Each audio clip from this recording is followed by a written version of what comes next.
Great. Welcome. Good afternoon, everybody, and welcome to the second APEC Policy Dialogue on Innovative Immunization Solutions. My name is Alexa Trost.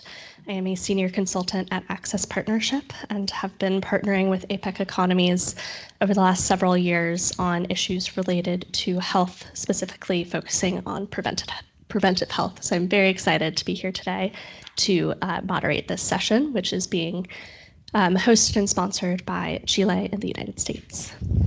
Please go on to the next slide. Just a note that this meeting will be recorded.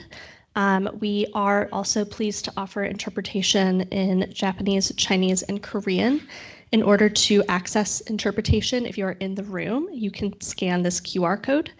And for our in-person participants, since this is a hybrid event, please do remember to always speak into a microphone so that our interpreters and online attendees can hear you. We do have some colleagues who are going to be around the room to pass those around. Go to the next slide. And for those of you online, there should be an option at the top of the meeting to toggle interpretation on and off. So today, our speakers are going to be providing case studies on how their economies have considered, introduced, and implemented innovative immunization solutions into their health systems and immunization programs for a broad population. Historically, monoclonal antibodies, or mAbs, which I'll be calling them today, have been used to treat diseases, but now there are additional indications to prevent diseases like RSV. Our case study for today will be focused on nirsevimab, which is an innovative monoclonal antibody that targets respiratory syncytial virus, or RSV, in a broad population of all infants. This someone is my 7th APEC meeting, and I think something that makes APEC really special is the ability to bring in different voices and sectors to come together to initiate real change. But there is one population that we don't often directly hear from, and that is patients and families. RSV is a leading cause of hospitalization in infants, and at the end of the day, we want to protect all infants from a now preventable disease. So today, we are going to be hearing from family in Singapore on their experience and perspective.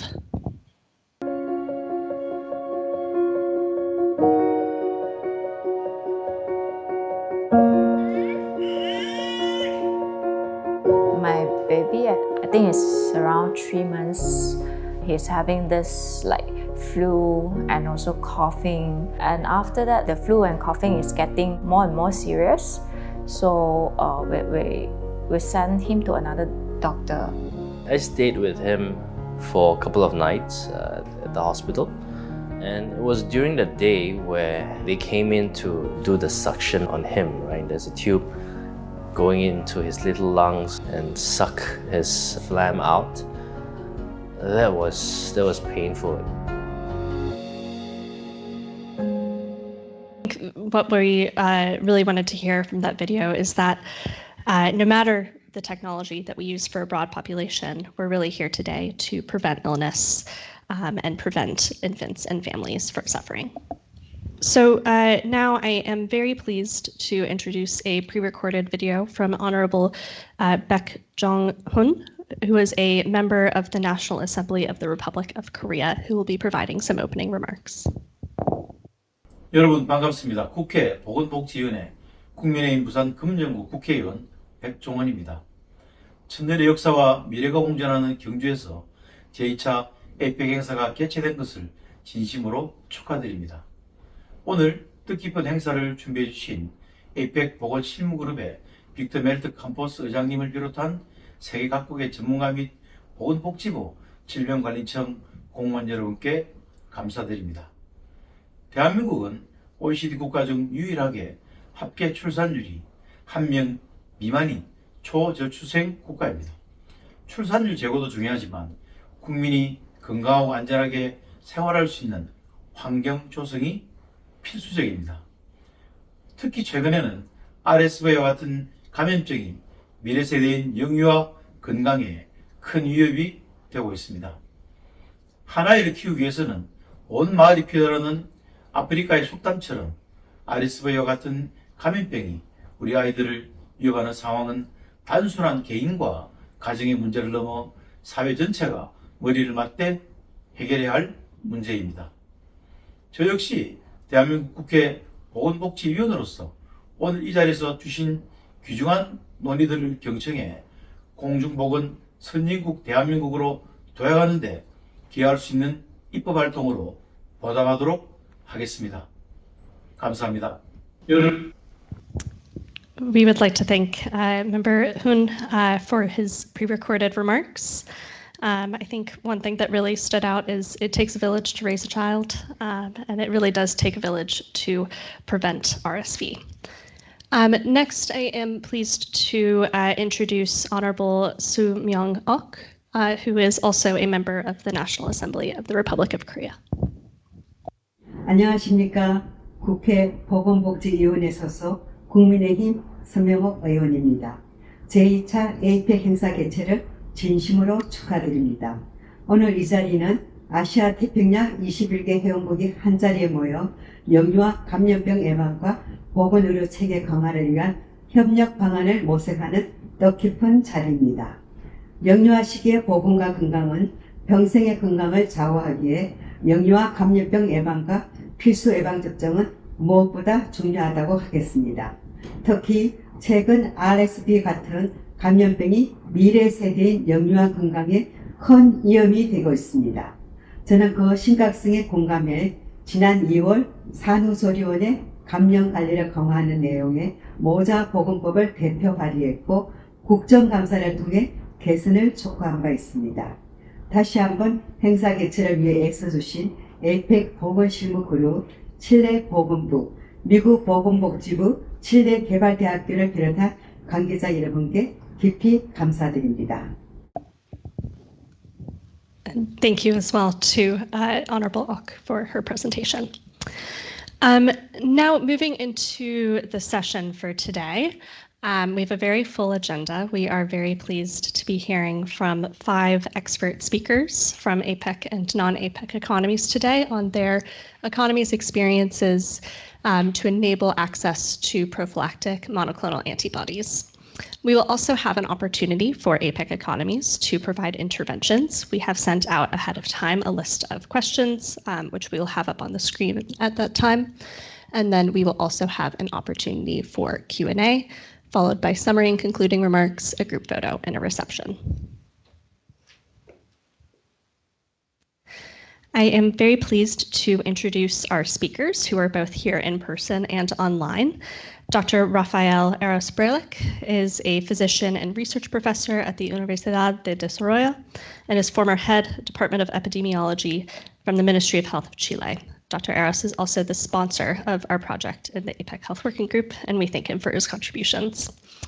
Dr. Martin Terhardt is a pediatrician with over 4 decades of clinical and leadership experience in Germany.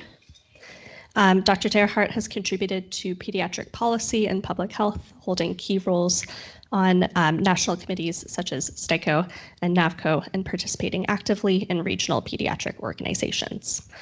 Dr. Terry Nolan is a pediatrician and clinical epidemiologist and is a Redmond Barry Distinguished Professor Emeritus at the University of Melbourne in Australia, and until recently was head of the Vaccine and Immunization Research Group at the Peter Doherty Institute for Infection and Immunity in the Murdoch Children's Research Institute. Dr. Jose Navarro Alonso, who is also here today in the room, is a vaccine expert and an honorary consultant to the Ministry of Health of Spain, having previously served as the head of the Murcia region's immunization program and a member of the Ministry of Health's Advisory Committee on Immunizations. And lastly, Dr. Todd Woolen is a board-certified pediatrician, healthcare executive, and public health champion who drives evidence-based medicine and innovative communication practices to improve health outcomes. He has served as a nonprofit board leader, clinical advisor, and a researcher in vaccine and communication. In order to participate in the Q&A session, for those of you online, we do have a Q&A function available on the Teams dial-in. And for those of you in the room, please submit questions using the QR code that is on the screen. This will also come up for or following every speaker's presentation. And so now I would like to hand the floor over to Rafa.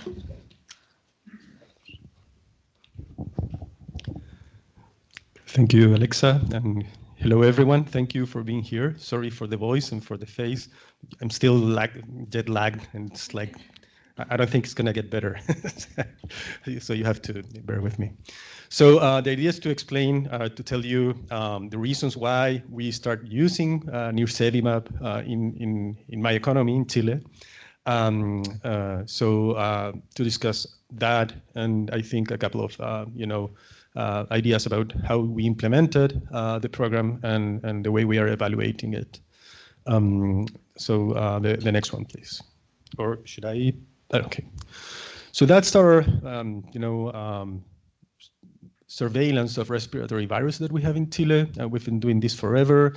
We have data coming from tests that we do in primary care facilities, in emergency rooms, and in hospital wards that are across the territory, so it's pretty representative. And the idea here is to show you that RSV is always present. It was the first one to come back after we lifted all the COVID. Do I have a pointer or just? Maybe it's okay. No, it's not that important. Okay. Sorry. Okay.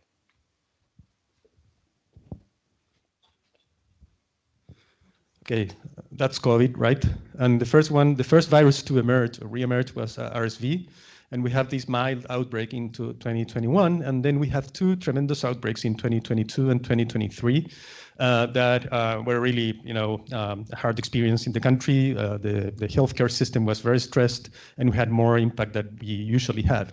Then the year 2024, it's messier, but it's because we start surveilling rhinoviruses that are part of the PCR that we do. So just don't look at the messy waves. Just see here that we have a first peak of RSV, and then we have a second one after kids came back to winter vacations.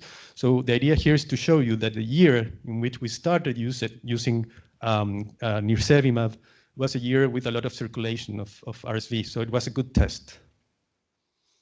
The next one, please. And here's just to show you another point of view.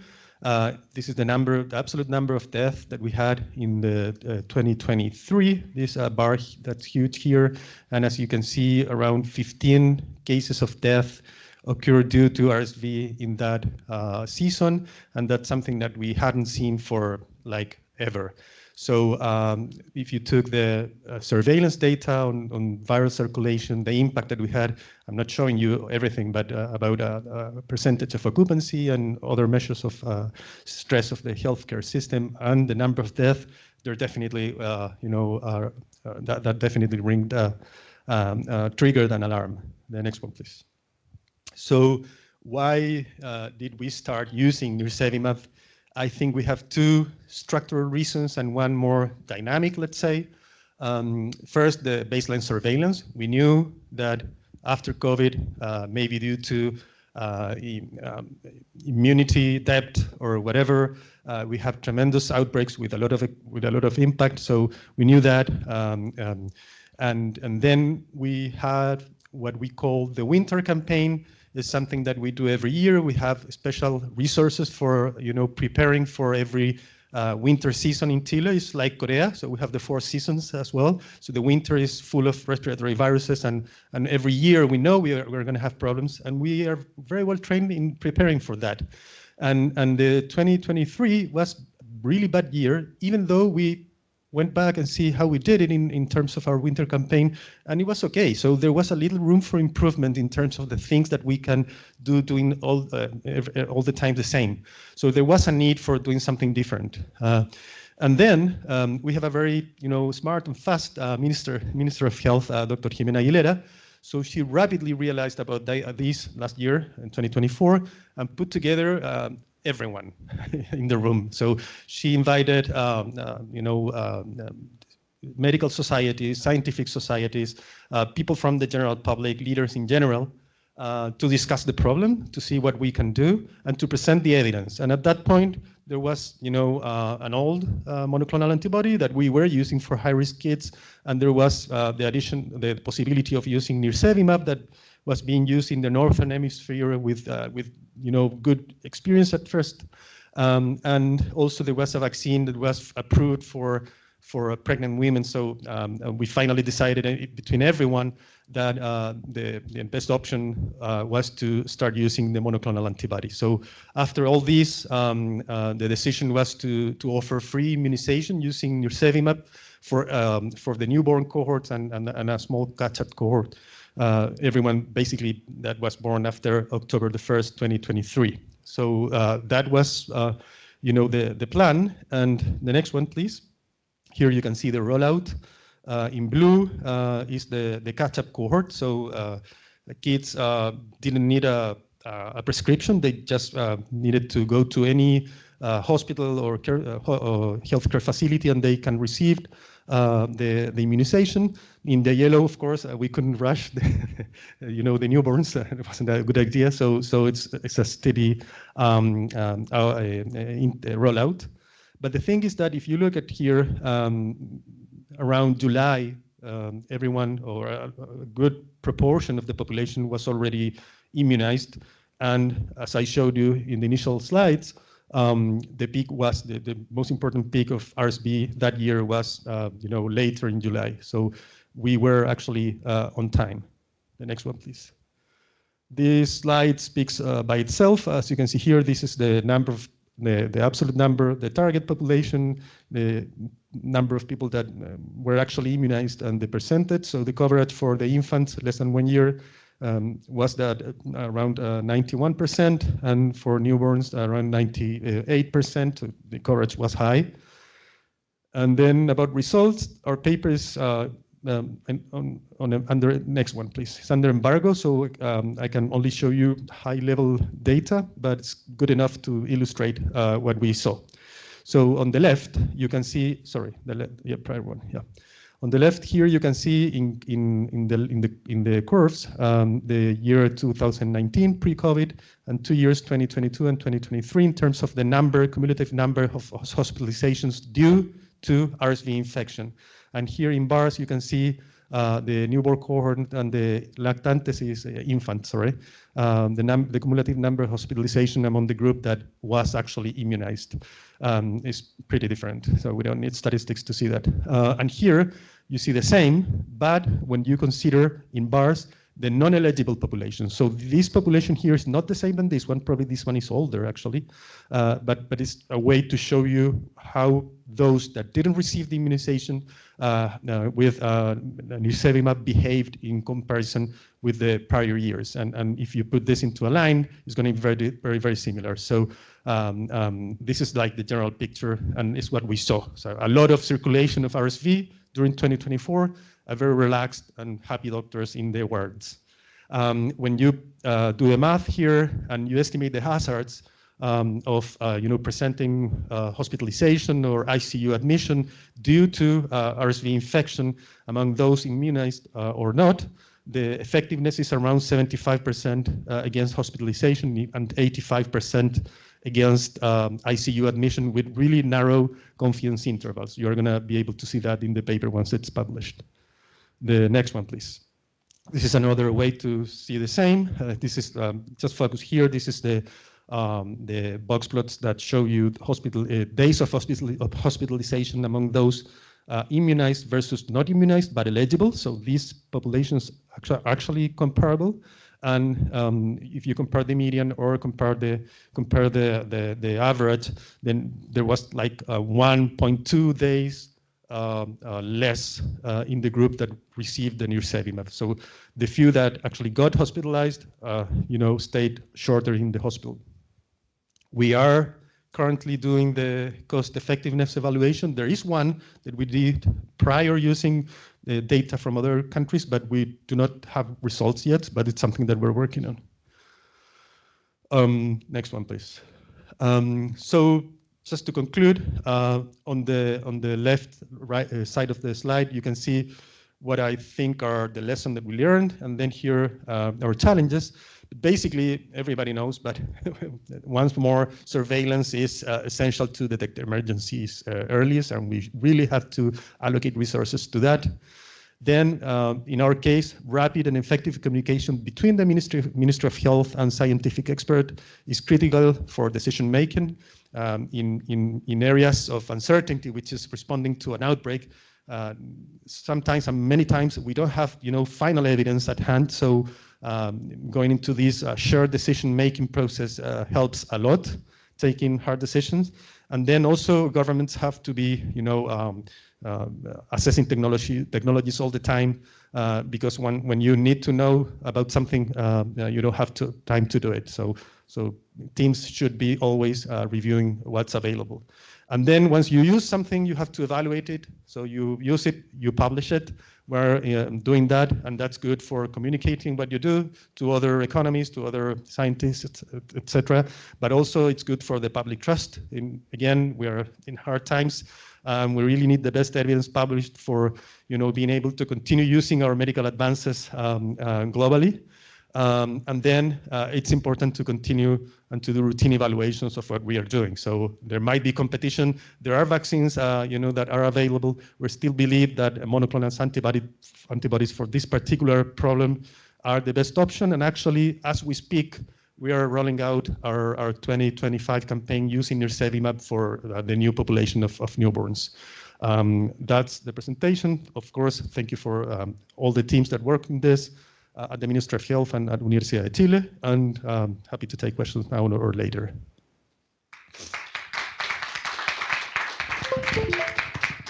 Thank you so much, Rafa.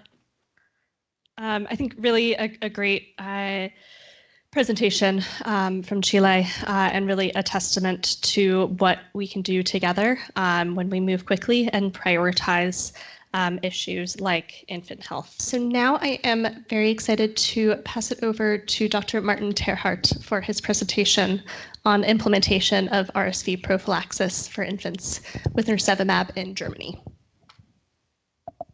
Yes, good evening, everybody. I would say good morning from Germany, early morning. I'm pleased to talk to you about the German experience. We just introduced nirsevimab in Germany 5 months ago. Next slide, please. I'm a primary care pediatrician and was working in the German NITEC STIKO until March of last year. And since now I have some more conflicts of interest, which was not possible before. Next slide, please. What I will show you are just preliminary notes, legal points from Germany, implementation problems, the now actual coverage, and the changes which we see after implementing nirsevimab. Just the next, please. In the German RSV season is in autumn and winter too, as everywhere, but this is from end of October to March usually. We have an annual birth cohort of about 700,000 babies, which are born in maternity clinics, many of them with responsible pediatricians, and they have to do the nirsevimab administrations before discharge, which is usually after one pediatric visit on day 3 to 7. And these are around about 600 maternity clinics where this is done. So there is around about 3 to 4 administrations every day in every maternity clinic in Germany. The infants are cared later by 6,000 primary care pediatricians in private practices. And we have a good system with good compliance of whale baby visits in the age of 6 weeks and then 2 to 4 months, 6 months, and so on. And the catch-up administrations, which has to be done by the pediatricians in the practices in autumn from October on, around about 60 for every practice, for every doctor. So in Germany, we have private insurance, 10% and 90% by statutory health insurances. And from that, we have 94 companies which make these statutory health insurance. We have 17 regions with own rules for outpatient and ambulatory supply and prescriptions. and nirsevimab is supplied by pharmacies on demand. And it was a problem at the beginning, where we had not enough nirsevimab in the market. So first comes, first gets made a lot of problems for the practices to get the medicine. Next slide, please. The automatic approval of nirsevimab was after the decision of the European Association for Marketing for approval of medical medicines, and this was in October 2022, and it was automatically approved in Germany, but it wasn't available in the first season 22-23. In September 23, we had changed guidelines for the preterm infants at risk, which got palivizumab before, and they could change it to nirsevimab. But it take another 3 months or 4 months to change the decision on reimbursement of nirsevimab for these preterm infants, and therefore we have another body which is responsible. That's the GBA. I will tell you about that something later. And in summer 2023, our NITAC process on recommendation for every infant started after request from GBA and the government. The problem in Germany is that our NITAC, the STIKO, usually was not responsible for decision on preventive monoclonal antibodies by law, but only for active immunization. So we had to do a lot of discussions and a lot of changes, which made it a little bit difficult for the start. Next slide, please. The STIKO is the Standing Committee on Vaccinations, which develops the recommendation for the use of licensed vaccines in whole Germany. The STIKO consists of up to 18 unpaid members. I was one of them, who are appointed by German Federal Ministry for a period of 3 years, and now we can have maximum of 3 periods of 3 years. There is a secretary or an office at the Robert Koch Institute with scientific people working there for the STIKO. And these STIKO experts represent various fields in all the fields which are combining vaccinations, pediatrics, family medicine, occupational medicine, virology, immunology, and so on. And we have a standard operation procedures with methods of evidence-based medicines are working from the GRADE system for recommendations. So the next slide, please. This STIKO is an independent advisory group. It's not, these recommendations are not legally binding, but by law, they form the basis for the federal states vaccination guidance and the federal joint committees, this GBA vaccination directive. There are at least 2, mostly 3 closed STIKO meetings each year. It's not public. The protocols are made public after 6 months.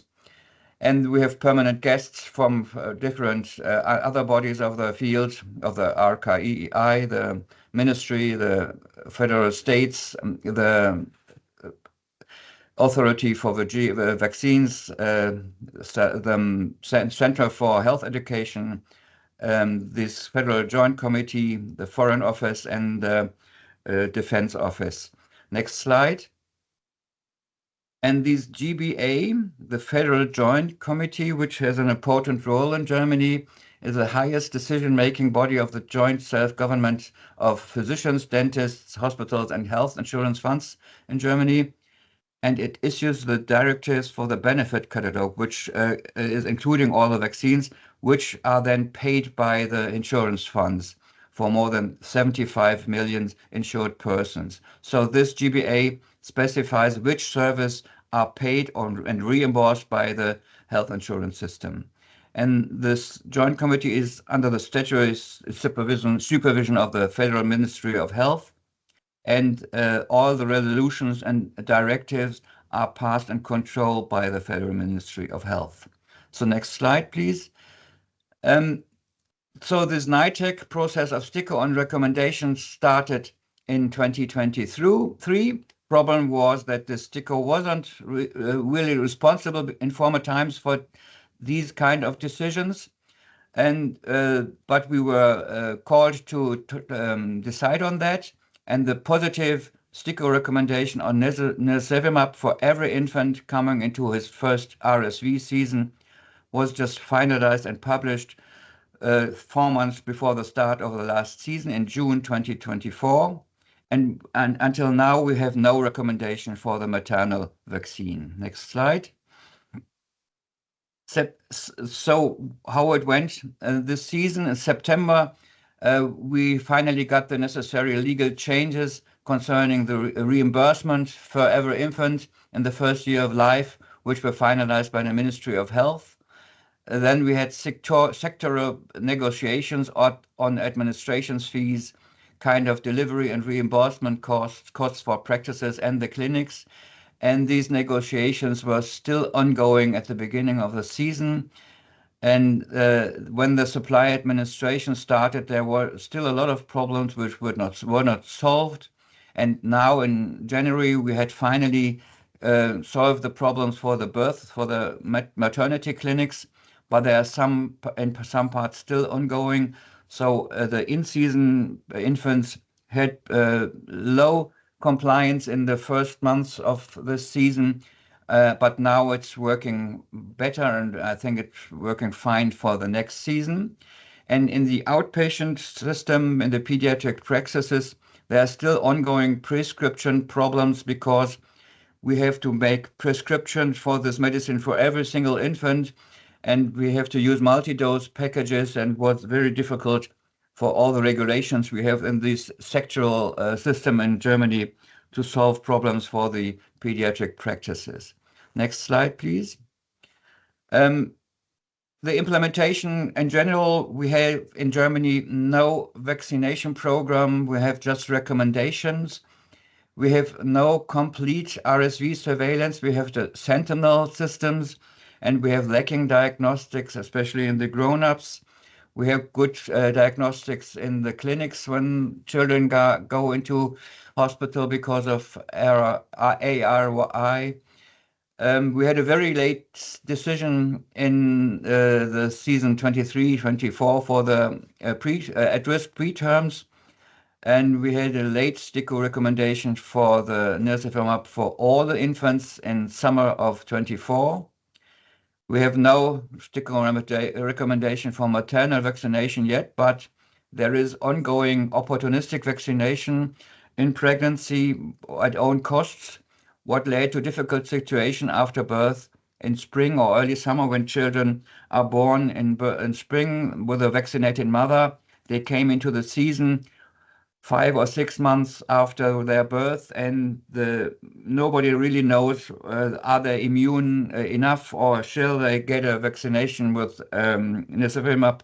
And we did not yet have a solution for that, as for example in the United States there is a timely decision to use the maternal vaccination. Another problem of implementation is that the documentation of the nirsevimab administration was at the beginning inconclusive. We had no space for that in the vaccination passport, but WHO changed it. Now it's better, but the maternity clinics had to get used to make documentation in every case. Next slide, please. What were the real problems? I think the most important problem is we had no implementation task force in Germany. We had no economy-wide information campaign. We had no good enough anticipation of problems which could exist. We had no formal societal consent, no kind of invitations, no recall. But that's the problem of German vaccination at all. Although we have good compliance of infant vaccinations through the pediatricians who do that. We had the problem of opportunistic decisions of maternity clinics and of primary care pediatricians at the beginning. They decided whether to immunize at all or to not do it. There are still controversial discussions going on. We have some pediatricians who say, I don't do it, I don't get enough money for that. So we have a very sectoral problem of this implementation. We had some catch-up infants who didn't get immunizations because of partly uninformed or unwilling doctors.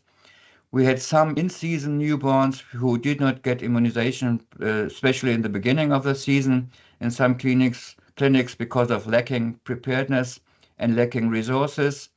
Difficult clinic payment system who was changed very lately for newborns, and it was at last adapted so it works better from January 2025.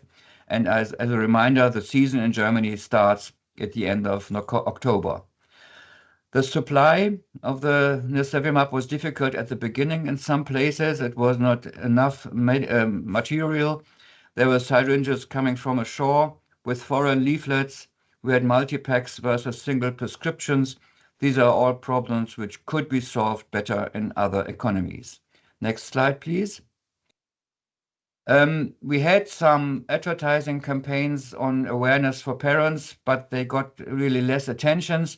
We had some papers from RKI and the specialist media. We have information materials like fact sheets for the advising physicians, which are published by RKI. Next slide, please.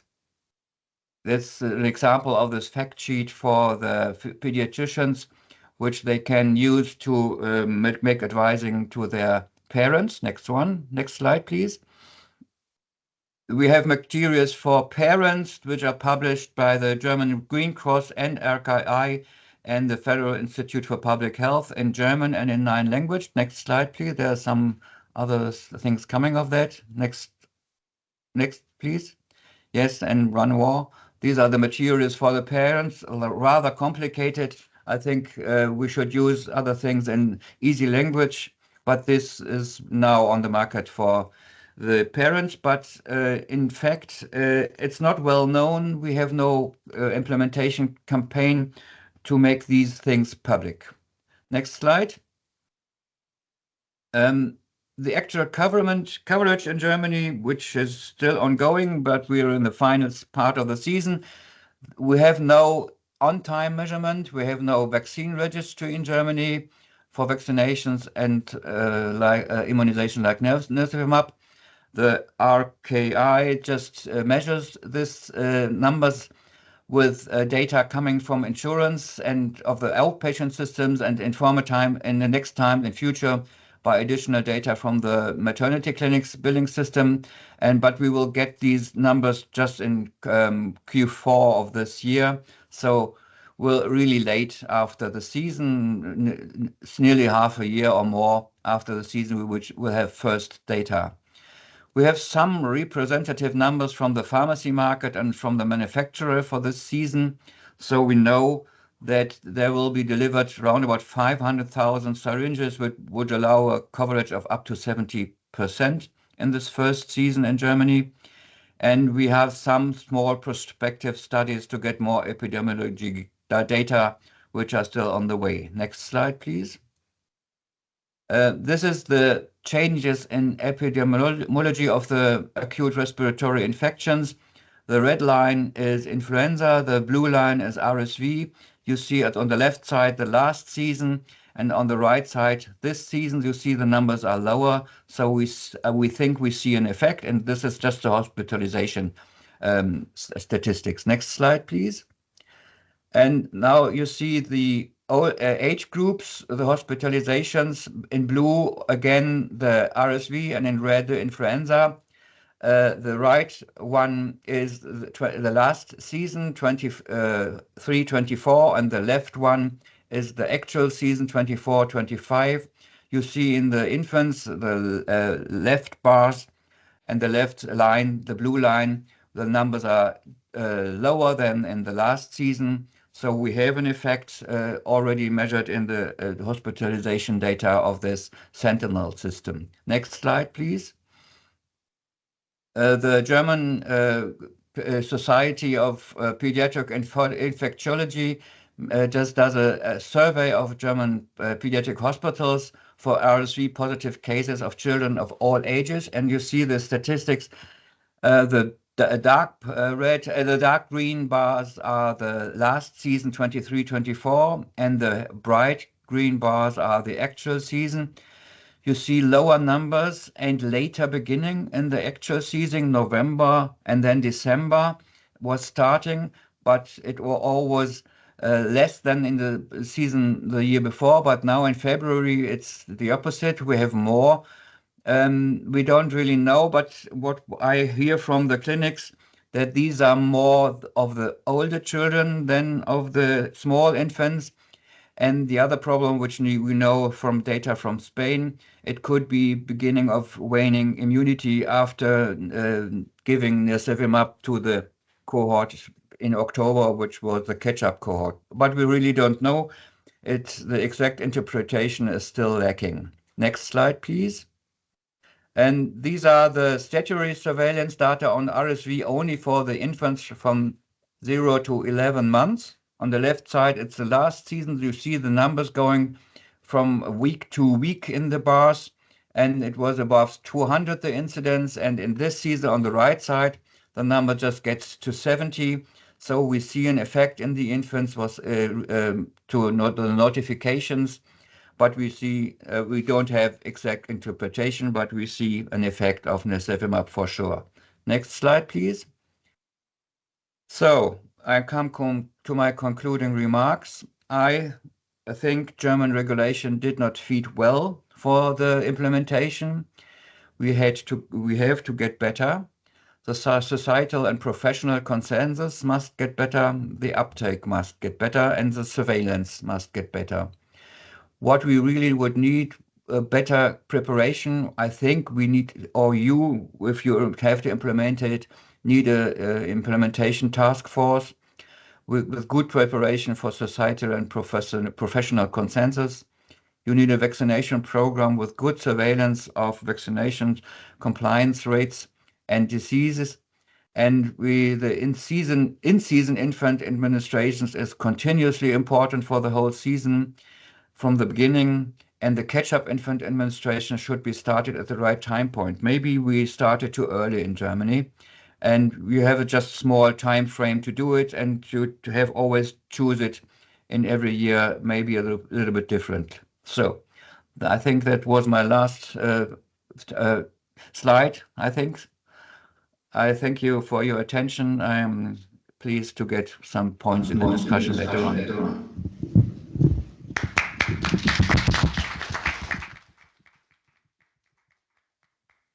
Great. Thank you so much, Dr. Terhart, for a wonderful presentation.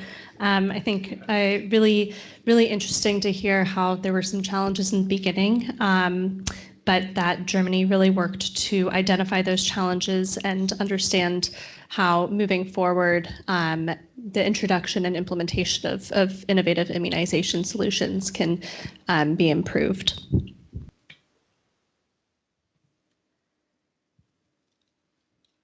All right, so moving on to our next presentation.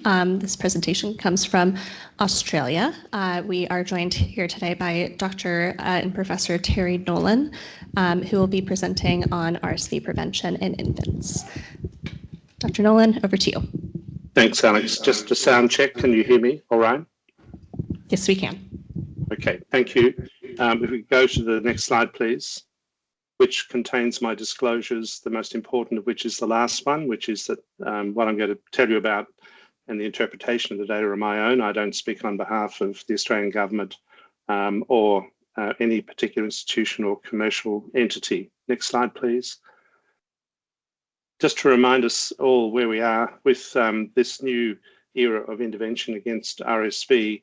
On the left in the panel, this is a paper from Ruth Karen in Science, is a reminder that we're talking about passive immunization today with monoclonal antibodies directed at RSV, but also relevant to us, as I'll describe in a minute, is the implementation of pregnancy vaccination in pregnant women.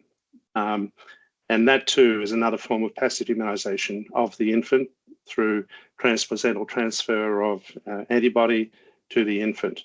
On the right-hand panel here, candidates and progress continues, although slowly still, for active vaccination of babies and young children, and is still to be regarded as experimental. Next slide, please. The epidemiologic, sorry, that's a bit too quick. Next slide, please.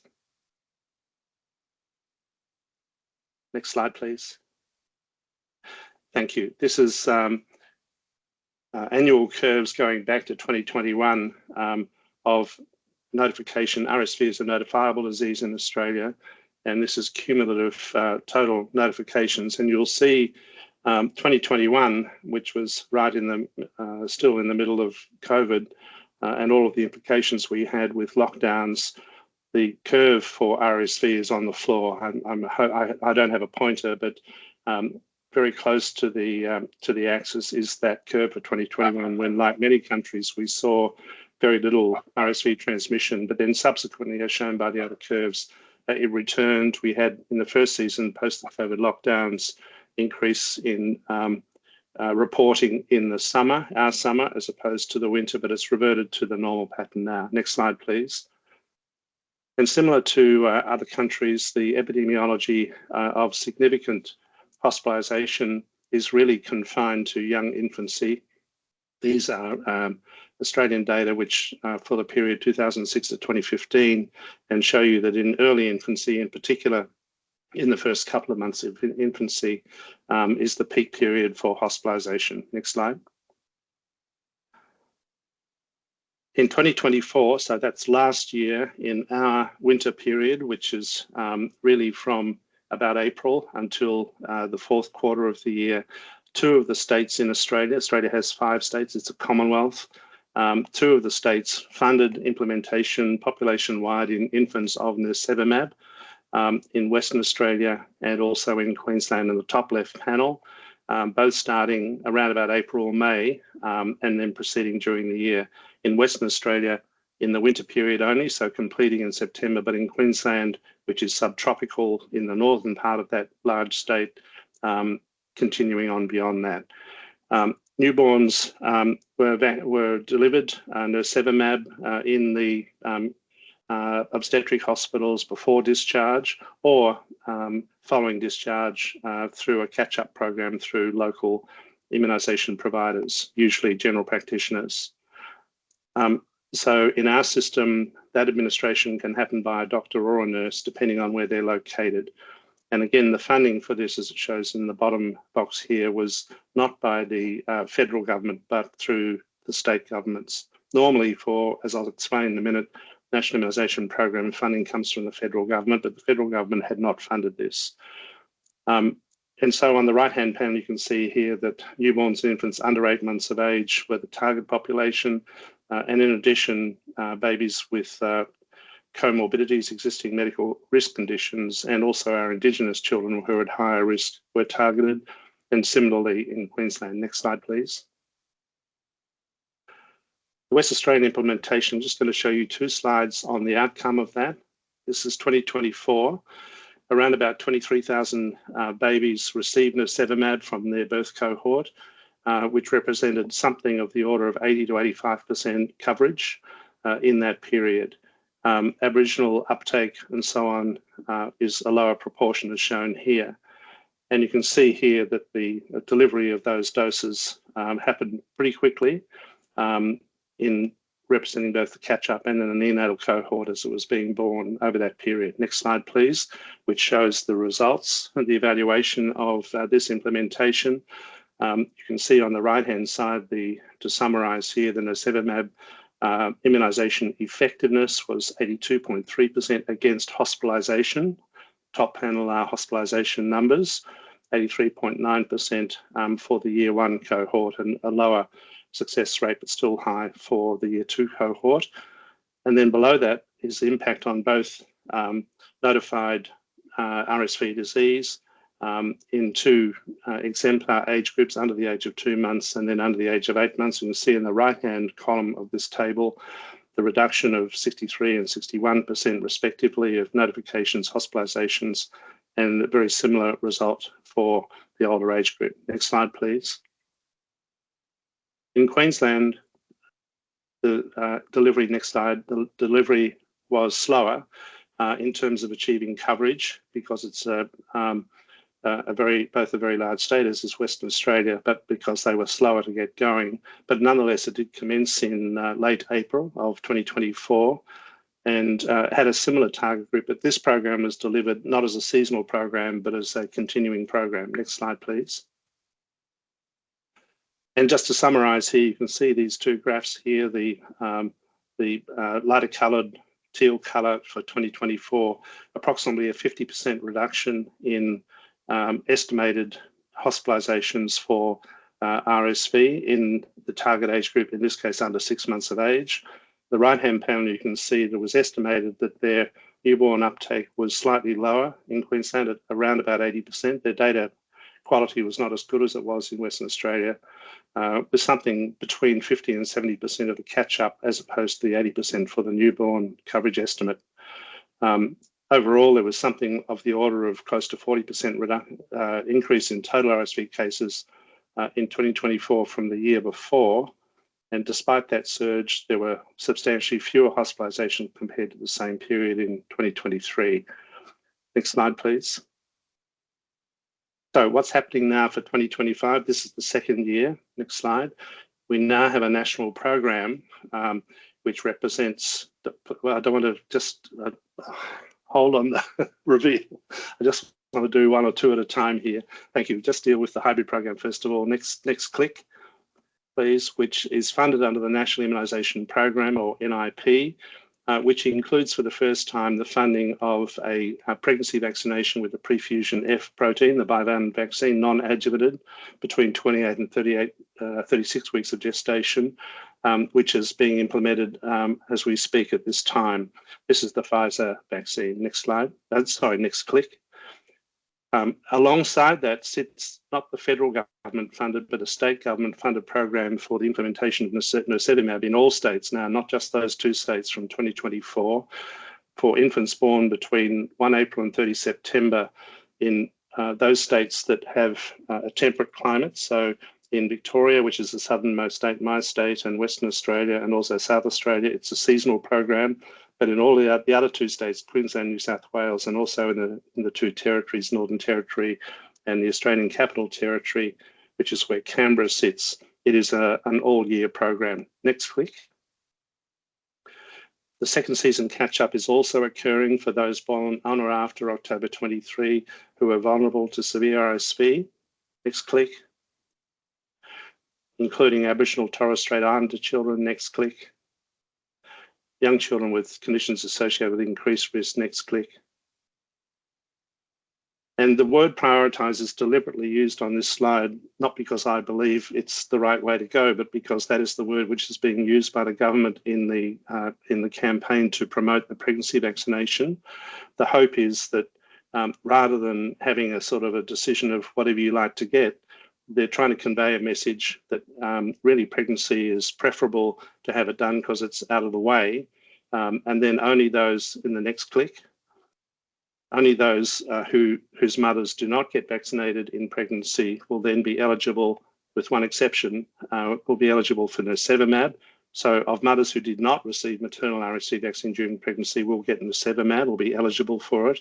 Or where the maternal vaccine was administered less than 2 weeks before birth, so there's not enough time to generate antibody. Or, last click, those with risk conditions with severe RSV disease will also be eligible, even if they've had maternal vaccination. In addition to the maternal vaccination, they will be encouraged to have nirsevimab at birth. Next slide, please. The Australian National Immunisation Program, next click, aims to increase national immunisation coverage to help reduce diseases that can be prevented, of course. Next click. And it is a fully funded program which effectively provides free vaccination, not just the cost of the vaccine, but also the cost of the visit to a healthcare provider of some sort, including pharmacists, by the way, in some cases. Next click. It's a collaborative program where the federal government funds it, but the state and territories actually deliver the vaccines. Next click. The Australian government is responsible for economy-wide immunisation policy and the purchase of vaccines under this NIP. Next click. The state and territory governments are responsible for coordination and oversight of the service delivery and distribution, even though a high proportion of the delivered vaccines are given by general practitioners who are in part funded under a national program, under our National Health Insurance Scheme. Next click. But this is actually an Australian National Immunisation Program, and that's what it's called, NIP, not the Australian National Vaccination Program, a point that Germany, as we've just heard, has also experienced. Next slide, please. So the Australian government's funding for an NIP vaccine, don't click yet, I'll tell you when to click, is really based, no, click, go ahead, one click, please. Really based on cost-effectiveness assessment. So rather than taking everyone through the laborium of an economic tutorial, health economics tutorial, the outcomes here are quality-adjusted life years, which represent healthy years of life in full health, which are maximised, and minimising disability-adjusted life years. And the incremental cost-effectiveness ratio, or ICER, is the dollars spent per QALY gained or per DALY prevented. And the cost of the vaccination program is really balanced by the denominator here, which is the outcomes. Next click. So essentially, this is a balance where the under no vaccine, the cost of illness and the health burden it outweighs the reduction in that because of the effect of vaccinations with the costs added to that in terms of delivering that program. Next click. That cost effectiveness threshold, the numbers of dollars per QALY, is not publicly disclosed by the government, but the threshold for positive funding recommendation made by our Economic Assessment Committee, which is the PBAC, the Pharmaceutical Benefits Advisory Committee, is not formally disclosed, but we know or can infer that it's very low, meaning very tough, at around about 5,000 to 10,000 Australian dollars per QALY. Next click. Our advisory mechanisms are similar to what was just described for STIKO in Germany, but the interaction with the government in terms of the cost effectiveness decision thresholds that I've just described is an interaction between ATAGI, our NITAG, the equivalent of STIKO or JCVI in the UK or ACIP in the US, for example. But ATAGI itself, the NITAG, cannot make a recommendation about a vaccine being on the national program. It has to be made after the economic assessment. But nonetheless, there is interaction between them on the technical issues. Next slide, please. So let's just come back to this point of what is a vaccine, which I've just explained is necessary for something to be listed on the National Immunisation Program. The vaccine itself is defined formally under a legislation. That National Health Act is an Act of Parliament 1953, which circularly describes the vaccine as being a vaccine for the purpose of immunising persons. That would seem pretty simple and open to some interpretation, but it's not, because it appears that the vaccine term is currently being interpreted by the government as an agent that provides active immunity. In other words, would exclude a monoclonal antibody. The government still to decide how it will handle the newer long-acting mAbs, such as nirsevimab, that do provide vaccine-like passive immunisation for extended periods, and which would benefit from NIP operational simplicity. The NIP is like a machine. Once you have a vaccine which is in the NIP delivered to the population, there are levels of predictability about access and about delivery efficiency, which are very different to a vaccine or other agent which is just delivered in private practice. Next slide, please. Underlying all of this is the importance of good data. We've heard from both Germany and also from Chile, which had probably, sounds like, differing experiences with the quality of data reporting. Data regarding not just disease outcomes. So as I mentioned, RSV is now a notifiable disease in Australia, has been for the last 4 or 5 years. But in addition, we have a national immunisation register, the Australian Immunisation Register, AIR, in which all vaccines are recorded and allows us to cover and deliver on efficiency and effectiveness evaluations such as I've shown you. That AIR, because it is designed for NIP vaccines principally, had to be persuaded, and it has now, to accept recording of a monoclonal such as nirsevimab. So we will have data on this, and it's also very important in having to make a complex decision in a baby, knowing whether that baby's mother had or had not received vaccination during pregnancy, to make a decision about whether they need or don't need to have nirsevimab at birth. Next slide, please.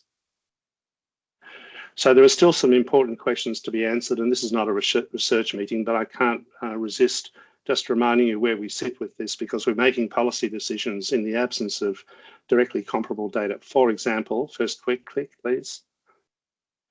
We don't know what the cost effectiveness of pregnancy vaccination is compared to infant monoclonal immunization. Next click. And what's needed, it probably will never happen, but we do need a head-to-head trial of pregnancy vaccination versus infant RSV monoclonal in terms of immunization efficacy and effectiveness against significant illness or hospitalization. It could happen. It's unlikely to be funded by any of the manufacturers. Next slide, next click, please. The second area is the full benefit RSV prevention does include non-hospital healthcare use as well as avoiding hospitalization and its societal impact. Next click. And we have yet to see data on the impact in primary care utilization. There's one study which has come from Spain, which has appeared in non-refereed form, which shows insufficient evidence, which shows strong evidence of impact on primary care and reducing primary care attendance. So that's important for the economic evaluations which are necessary to have things publicly funded in countries like ours, where cost effectiveness is required for public funding. Next click.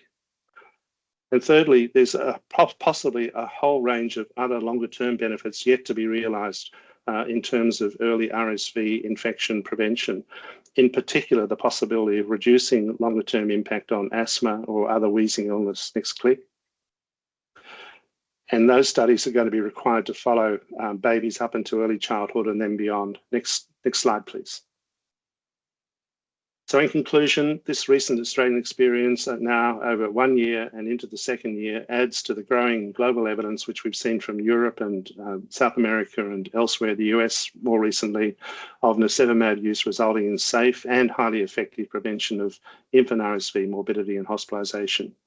The rapid uptake and acceptability, frankly, as someone who's been working in vaccines for a long time, I have never seen such a rapid acceptance by both the healthcare sector and by families of a brand new immunizing agent. It just has not happened with this level of speed before in my experience. And what that signifies to me is very high levels of community, what's formally called in economics, willingness to pay from public funds. So recognition that public funding of something like this is very valuable. The legislative pathways to remove barriers to passive immunisation are needed in our country and sounds like in other countries as well, so that monoclonals that act like vaccines can be implemented and funded appropriately. And these longer term additional benefits probably for an already very good story to tell are likely to add value to that story in the future. We'll have to wait and see. Thank you very much.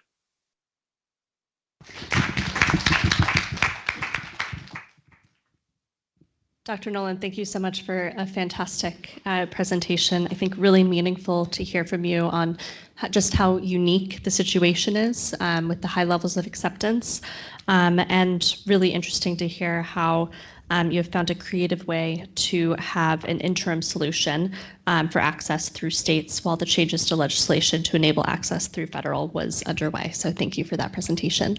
Next up, we are pleased to have Dr. Jose Navarro, who has come all the way here from Spain today to talk about the introduction of nirsevimab in the infant's immunization schedule in Spain. So thank you so much for being here, Dr. Navarro, and over to you. Thank you to you. Good afternoon. It's really a pleasure to be here, first time in Korea. And I would like to thank the organizer for the kind invitation to participate in this meeting. I will show how was the implementation of monoclonal antibody nirsevimab into the infant immunization schedule in Spain. Next slide, please. This is my disclosure. Next one. I'm going to talk about the structure, very briefly, structure of the Spanish immunization program, the necessary steps in the implementation of the program, the main outcomes of the 2023-2024 program, and what about the program 2024-2025. Next one, please. So the next one, the structure of the vaccination policy in Spain is very simple. We have three levels. One technical level is is the NITAG. We prepare all the scientific reports and documentation. When the report is finished, we translate all these reports to the ministries of health that have the last word, last decision to include or not to include any vaccine into the schedule. Next one, please. Next one, please. So the implementation of nirsevimab in Spain the starting point was the awareness of some pediatricians who are members of the Spanish NITAG about the severe and the frequent and the severe disease caused due by RSV. So in this regard, they convey to the Spanish Ministry of Health the importance of the RSV season in terms of hospitalization, intensive care unit, and even death. So the Spanish Ministry of Health set up a working group, and it's very important to note that it was very heterogeneous. It was 8 members of the public health specialists, 5 pediatricians, 1 neonatologist, 1 epidemiologist, a Spanish Medicine Agency, a microbiologist, and a pediatric nurse. So I think it's very important to have a very wide picture of members of the group, the working group who prepared the report. So we had the first meeting in November 2022. Next one, please. So I think it's very important that in 6 months, the first draft was written in January 2023, and in July 2023, the General Directors of Health and the Ministry of Health approved the introduction of nirsevimab into the Spanish immunization schedule. So in 6 months, we have already everything was ready. Next one, please. We prepared a report, it's in Spanish, and we talk about nirsevimab for the season 2023-2024. Next one, please. So we analyze in this report the burden of disease in infants and neonates. Second, the characteristics of nirsevimab. Third, we evaluate 2 strategies. One was only administration in high-risk infants, and the second strategy was all infants, all of them below 6 months of age. And in this strategy, we have 2 points. First, administer nirsevimab shortly after birth for infants during October to March. We are in the Northern Hemisphere. Or plus, infant entering first RSV season born during April through September. And the immunization is from October, so on. It was very clear that administration was in 2 points for children born in season. The location for administration is hospital, and for children born outside season is in primary care centers. I would like to highlight that all vaccines in Spain, regardless of migrant, economic power, etc., all vaccines or immunoglobulins are free of charge. Next one, please. We prepare as well to document one for healthcare workers, explaining all the characteristics of the program, and another one for parents. Very simple, very clear. So what is nirsevimab? What is the aim to introduce nirsevimab, and so on. Next one, please. Which were what about the main outcomes for the 2023-2024? We administered about 300,000 doses. That means that the uptake was 92% in infants born in season and 88% in newborn. So the uptake was very similar to Chile, very similar to Australia. Next one, please. And you can see here the epidemiology. In the blue bars are the season 2022-2023, and in orange is the epidemiology, the hospital admissions in 2023-2024. You can see that, you can appreciate that it's huge, the impact, the difference in hospitalization. Next one, please. My colleagues published in all these results in more than 15 peer journal with high impact factor, for example, in archives, in pediatrics, frontiers in public health, Eurosurveillance, PDG, vaccines, Lancet, European Journal of Pediatrics. I mean, a lot of publication, more than 15 publication in the last year. Next one, please.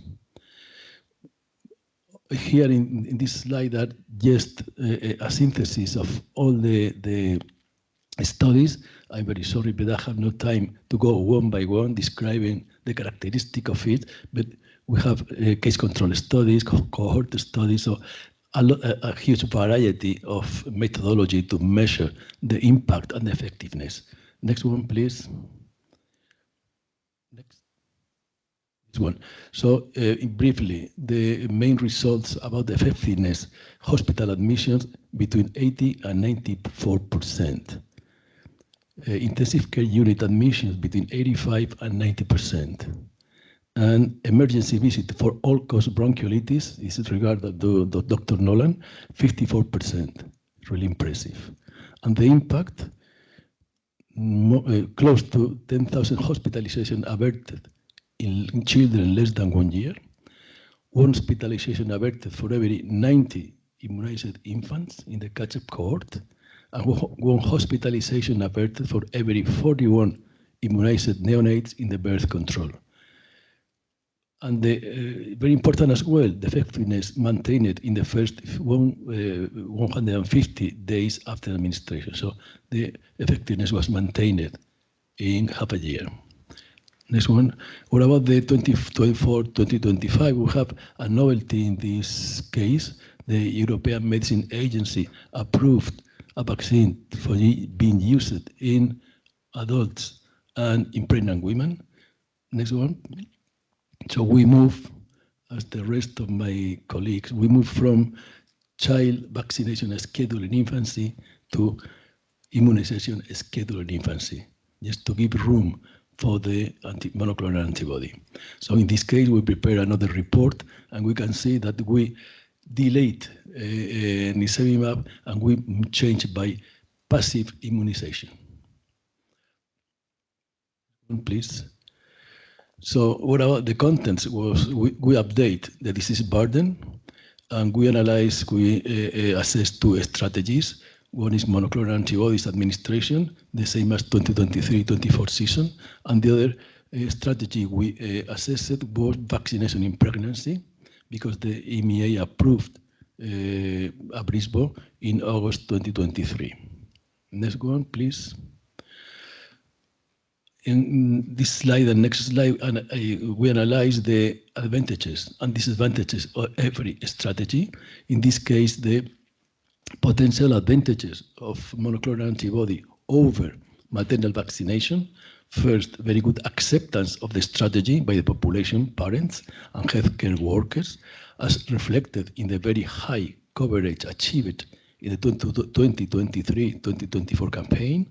Second, easy of recruitment of the target population, newborns and children less than 6 months of age. Third, good safety profile after administration of more than 300,000 doses of nirsevimab to date. No new risk other than those set out in the prescribed information have been identified. Good effectiveness. The first estimates obtained in this campaign are very similar to efficiencies to efficacy observed pre-marketing clinical trials, and indicate an effectiveness of more than 80% in the development of severe forms of infection of the lower respiratory tract and in hospitalization. I will highlight that the link between newborns and healthcare assistance is very close, because every children born in Spain has one pediatric nurse and one pediatrician.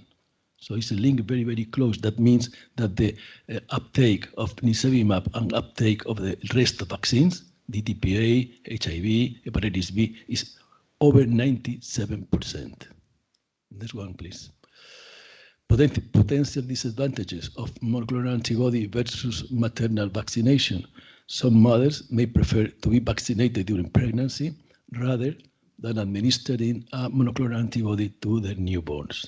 Second, no protection against RSV prior to monoclonal antibody administration. Third, immunity is directed against a single epitope, although unlikely a phenomenon of immune escape from the virus could occur. It's very infrequent. It's not described yet. It's theoretical, in a theoretical point of view. And fourth, need for active recruitment of those born before the season in a short space of time. Next one, please. The potential advantages of maternal vaccination is the protection of the newborn from birth. The moment of birth is already protected. Second, avoid further shot of the neonate infant. And the classic concept, the contradiction between immunization and vaccination. Next one, please. And potential disadvantages of maternal vaccination over monoclonal antibody. First, infant born soon after maternal immunization, 2 weeks. Third, infant born premature. Third, pertussis, flu and COVID vaccine in pregnancy. We have very important discrepancy in uptake, so we didn't know in advance how what's going to be the maternal uptake of vaccine. But for example, you can see here the flu uptake is 55%, pertussis 88%, and COVID 40%. So it's a big, huge discrepancies between vaccines. So in this case, we didn't know in advance. If we introduce maternal vaccination, we did not how much we are going to achieve regarding uptake. Potential interference with pertussis vaccine, uncertainties about the immune response to vaccination in successive pregnancies, and lastly, logistic and complex uptake derived from the timing of vaccination and the duration of protection conferred by transplacental antibodies in relation to virus circulation. About vaccine safety in pregnancy, we did not consider the description of preterm birth and small for gestational age. Next one, please. So the recommendation for 2024-2025 is still going on. Is infant below 6 months of age, very similar to 2023-2024, and monoclonal antibody prior to the start of each RSV season before the age of 24 months at the time of immunization in children who have some underlying risk conditions. Next one, please. So as concluding remarks, I could say that it was a monoclonal antibody success story, the good acceptance by politicians, high awareness of Spanish pediatricians, nurses, and parents. Third, excellent uptake. Fourth, multidisciplinary working group. Fifth, availability of doses of monoclonal antibody. And last, similar effectiveness to clinical trials. And last one, please, next slide. So thank you very much for your attention. Thank you.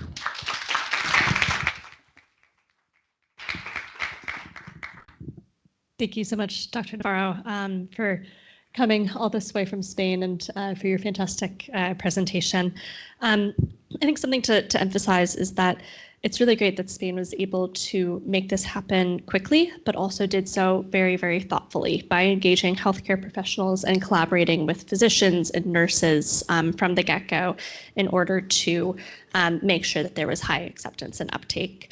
Something that I think a lot of us would be very interested in hearing about more during the Q&A session might be how we can continue to mitigate and really prevent the disadvantages of MABs over vaccines and kind of what that future looks like. So next up, I am very pleased to introduce Dr. Todd Wolin, who is calling in very late at night for him from Colorado. So we are very grateful that he was able to join us today virtually to talk about his experience with the Trusted Messenger program, which is part of the Public Goods Projects, and how practices and healthcare providers can really thoughtfully communicate the advantages and implementation of new products. So, Todd, over to you. Thanks. And I will be giving a presentation that is going to be talking a bit more about the communication side. I had the good fortune to review the last APEC presentation, and you'll find my presentation will be talking a bit more on the micro side of looking at communication in the practice setting. So if we can have a click to the next slide. So first thing I wanted to point out that globally, we are seeing a reduction in trust in the professional setting across most professions.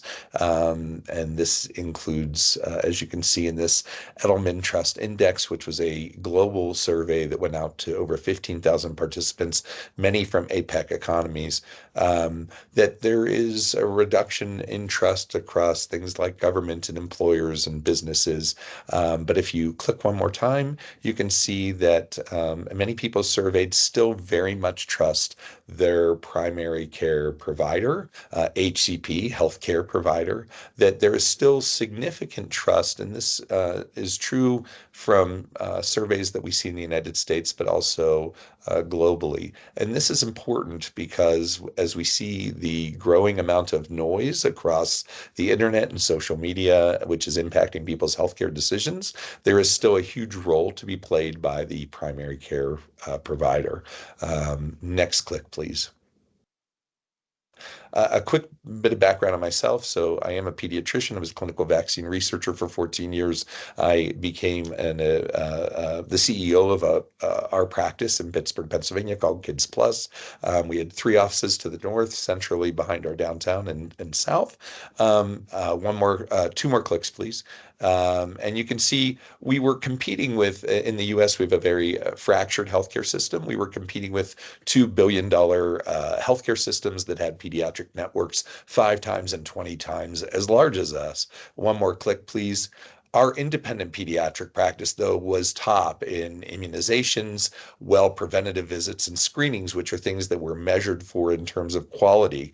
How did we achieve these types of quality metrics? One more click, please.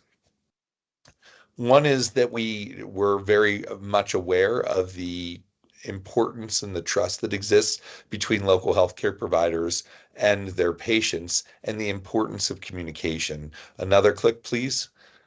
We believe so much in this that we actually built out a production studio in our office and use this to leverage the trusted relationship that we knew existed between healthcare providers and our patients, but also teaching our healthcare providers evidence-based best practices in communication to achieve quality outcomes. Again, those outcomes could be immunizations, but they could be screenings. They could be a variety of different goals. Now, a lot of people ask me, well, you put a lot of expense into there. That's not necessarily going to be capable in most healthcare settings. One more click, please. I would tell you that everything that we do in that production studio, a teenager and a smartphone can do, or a teenager with a smartphone can do. So you can video, you can produce videos, capture videos, edit them, you can podcast.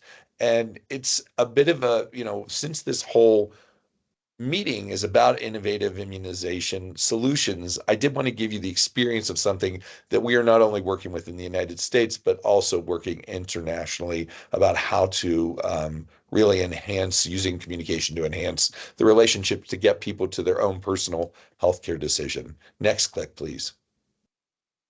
So again, the recognition that local healthcare providers, not those at the system level, not a message necessarily from the ministry, is going to be enough to move people. But hearing the words from the level of their clinic or their practice, or if you get down to the level of the provider, is absolutely and incredibly powerful.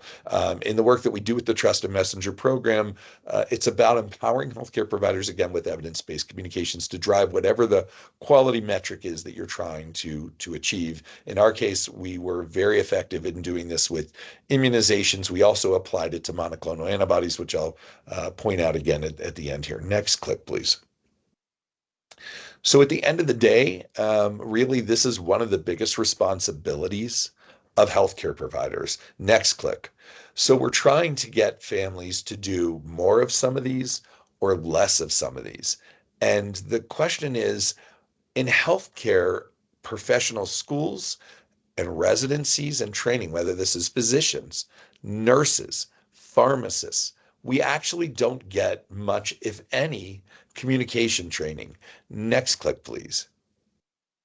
But these organizations use communication quite effectively to change behavior. And one more click, please. And they recognize a positive ROI, which is a return on investment. For every dollar spent, they receive more than $1 back in the form of products or services that they're trying to sell, and recognize that these companies don't have inherent trust like healthcare providers do. Now, again, I recognize that trust may be eroding, but we need to, one, recognize that there is still immense trust with the healthcare providers that take care of their patients, but there is a complete lack of training on communication and how to use it to enhance evidence-based health decisions. Next click, please. So if you haven't seen studies like this, and this one I think was way back in 2007, but there's been repeated studies showing that the spends in various areas may not match the impact of these areas on ultimate health outcomes. So we put, for instance, in the United States, a lot of money into high-tech MRI scanners and robotics and lots of different technologies. But when we look at the ultimate impact of those healthcare spends, they don't necessarily even rival the social determinants of health, which could be housing the unhoused or providing food for those with food insecurity. You might argue the genetics, 30% of the health impactor is a set of genes. What can we do with that? I'll get back to that. But again, behavior drives an enormous amount of health outcomes. Again, if you choose to use tobacco products, to drive in a car with a child unrestrained, all of those can have very negative health impacts. And so if we can change behavior, we can change significant health outcomes. And when we look at innovative solutions and trying to recognize how to do this in an economically solvent way, changing behavior is quite important. And if you believe in the field of epigenetics, that we are born with a set of genes, but that the way that those genes are expressed into proteins is modified by the situations in which we find us, then behavior change again may even impact the way the genes are expressed. Next click, please. So I get back here to the point of the trust that exists with healthcare providers who are not trained in communication, but should be, and should have the resources and supports of their ministries, their agencies, or their institutions where they practice to take communication to another level to help people to be impacted with positive communication that is effective and able to get them to an evidence-based health decision, which ultimately can drive improved health quality. Next click, please. So what's standard in immunizations when we look at best practices, at least in the United States, again, we have a fairly fractured system. About 50% of our kids are covered under what's called a commercial insurance, whereas 50% of kids are covered under Medicaid, which is a federal program, which is then jointly worked out with the state levels. So how do we improve outcomes, in this case with immunizations? An operational tactic is looking at optimizing access. So seeing children only during business hours of Monday through Friday from 9 in the morning till say 5 at night is not realistic when most parents work too. So for instance, in our practice, we made sure we were offering immunizations 7 days a week, 4 nights a week. So on weekends and in the evenings. If a particular immunization or vaccination required 2 or more visits, that at the first visit, we would schedule the next visit before they left, which we found increased follow-up. Looking at electronic medical record prompts, or making sure that our electronic medical records were doing a good job at prompting us. Looking at office team huddles to identify any missed opportunities, particularly for kids that were scheduled in advance, to identify and look at the records to see if we knew if they were coming in that they were eligible, that we would make sure that we would offer whatever immunization they were eligible for. And finally, running roster recalls based on age. So maybe we would run all 1-year-olds for a particular immunization, or all 6-month-olds, or all 2-year-olds, and then following up with them. Now, those are tactical, operational things that actually do improve and drive uptake. but they still miss the mark and aren't necessarily strategic. Next click, please. So the strategy again comes back down to communications, taking all the things tactically that you see under operations, but on top of that, reaching people where they are and reaching them when they are face to face with you.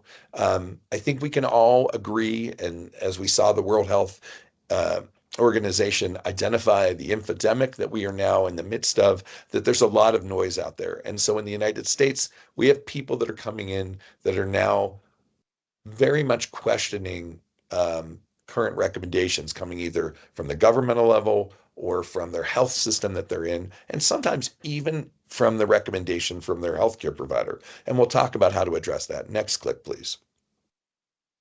So first, we need to recognize some research around how people make their decisions. Next click. This also needs to be understood that it is not necessarily with intellect. Next click, please. This also needs to be recognized that people make their decisions, next click, with values and beliefs.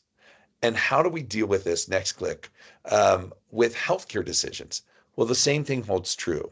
That if it were just intellect, if we would just explain science to them, then obviously they should always say what or accept what we say. But when we make recommendations, next click, and people aren't necessarily accepting or have a lot of questions, what do healthcare providers do? Well, since we're not trained, we use things like fear and data. It's almost a knee-jerk reaction. So what we may do is say, we recommend this particular vaccine, and a family's like, I'm not sure. And immediately the healthcare provider says, well, let me tell you what can happen if you don't, accept my recommendation, and talk about like worst case scenarios. If somebody is already uneasy or unsure and you lead with fear, you are almost ensuring that they will become more resistant to your recommendation. The other thing is that using data, saying, well, let me tell you about 2 studies with really powerful 95% confidence intervals, and you talk to them as if they're another healthcare provider or scientist, when in fact they are a parent who's nervous or a patient who is nervous. So leading with fear and data is, when you look at the research around communication, is the wrong way to go. Next click, please. So recognizing again the trusted messenger that healthcare providers are, next click, please. When trained again with evidence-based communication, we'll use things like active listening. That at least in studies in the US, I can say we have studies showing that healthcare providers tend to interrupt their patients in as quickly as like 23 seconds. We have a time crunch that we're under. We have to see the next patient. In the US, because profit is driven by patient visits, we are under pressure to see patients or to avoid a backlog of patients. And so we interrupt very quickly when in fact, using active listening, entering into a brief but structured conversation can get to success when people are impacted in a way that makes them very uncertain about proceeding with your recommendation. Next click, please. So we need to recognize that there are 2 very important settings in where communication takes place.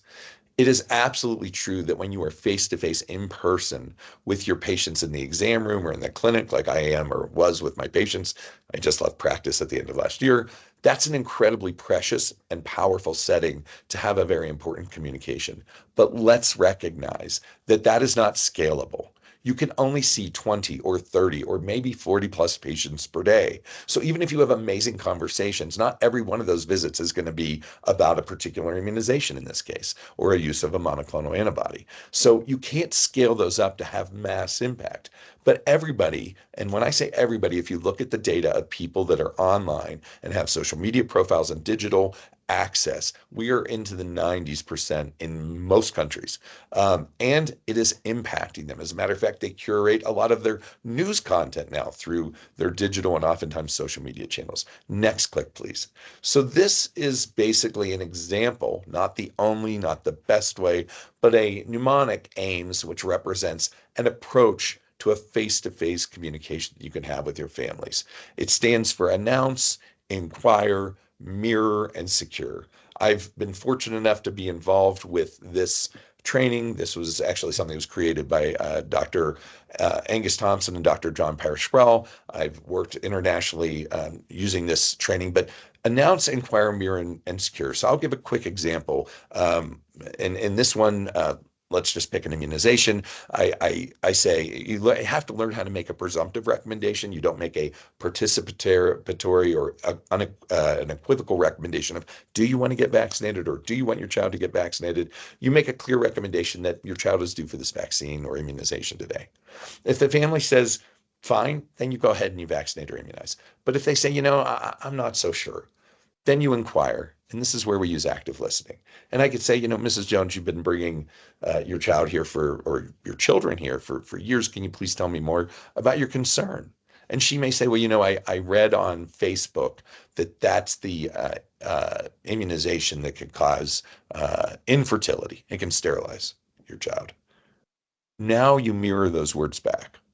Because again, most healthcare providers literally walk into the room without any strategy, which is why they use fear and data. So in this case, I mirror back and say, so let me make sure I got this straight. You read on Facebook that this immunization can sterilize children. Is that right? She now knows that I know what's scaring her. And rather than amplifying the myth, I can now express empathy. And I can say, wow, if I believed this immunization could sterilize children or my child, I would be terrified.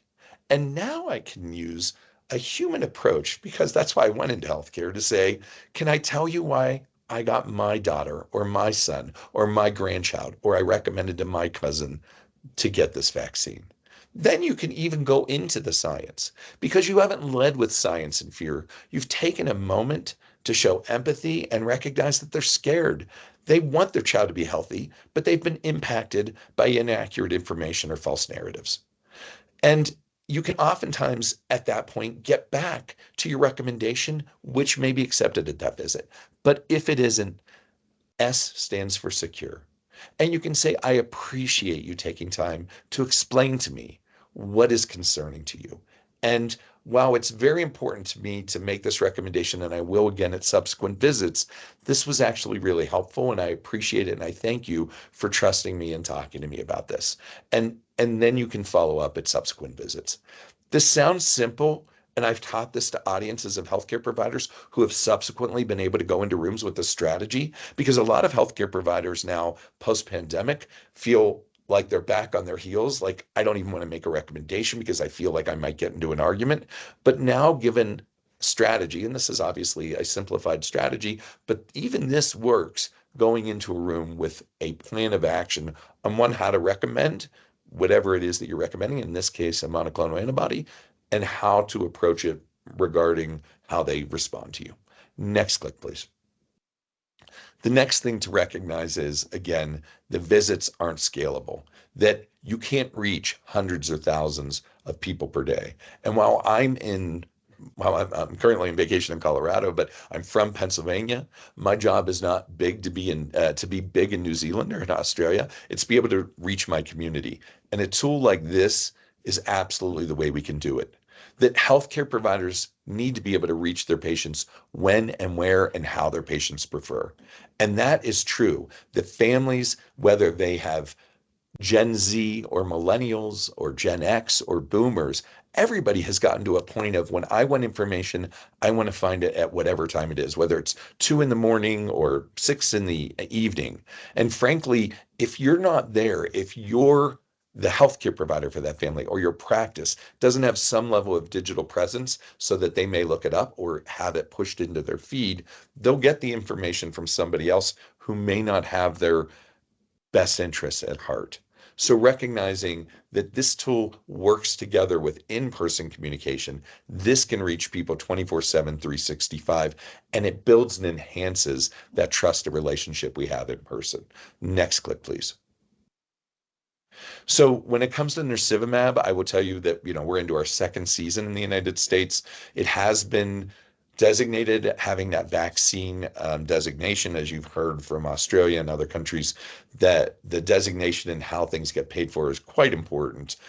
In the US, that designation allowed it to be covered by Vaccines for Children, which allowed it to be working with Medicaid as well as the commercial insurances. So we did all those tactical things you see on the left, which was the in-person strategizing and operational tactical things to enhance increased uptake. And I won't read through all those points other than to say everything you see in blue here is communication oriented. On the right is online strategies. So in the left, we did all the things that I gave in the early example of making sure that we had plenty of access 7 days a week and in the evenings, making sure that we knew how to make the recommendation, but that the whole culture of the office or the clinic understood why we were making the recommendation. And again, using the EMR prompts and the reach outs through our roster recalls based on age, sending either emails, texts, or automated calls to them. On the digital side, though, we made sure that our digital website was always updated with current information, and in this case, regarding the 24-25 season, so that and people knew because we would put up stories about RSV, sometimes stories from families, sometimes stories just from the healthcare providers or from the practice. This is not to say that a message from a government agency or a health ministry or a health system isn't important. It just needs to get down to the level of the healthcare provider that people say, hey, that's my practice. And it can be done. It can be done because we did it with our own practice. Social media postings, again, and the use of different channels are quite important because people take information in differently. And at a minimum, people can survey the practice that they serve, the population they serve, to see which social media channel are you primarily on, which can help target which channel you might choose to push the information. Next slide, please. So back to, again, healthcare providers, and this is true globally, are trusted messengers. And they are the key to sustainable and scalable and adaptable solutions to achieve whatever quality outcome you're looking for. The beautiful thing about everything I've described to you is it works for pap smears. It works for mammograms. It works for mental health screenings. So this is a strategy that is applicable absolutely for monoclonal antibodies like nirsevimab, but also for many other healthcare quality outcomes that we're trying to achieve. Next slide, or next clip, please. Thank you.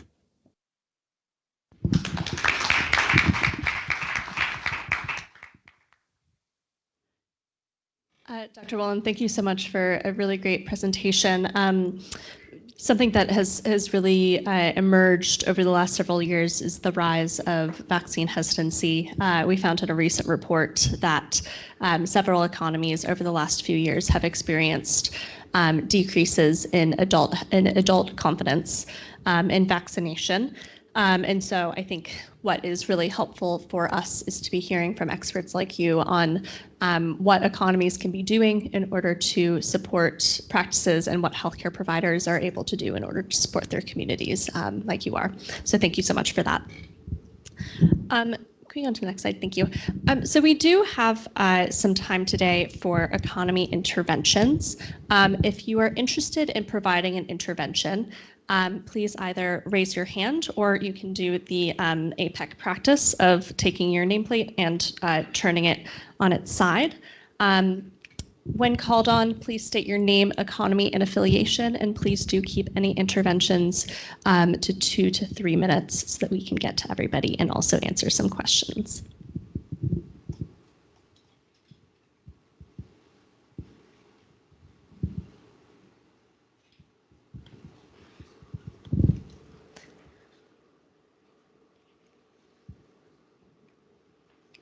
And it looks like we do have one in the room.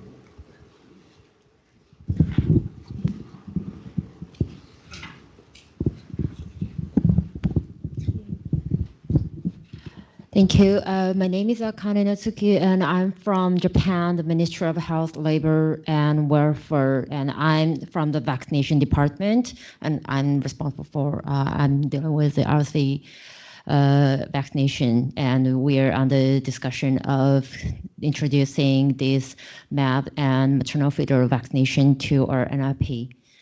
And first of all, I'd like to thank for sharing the insights and experience in each country regarding the measures against RSV.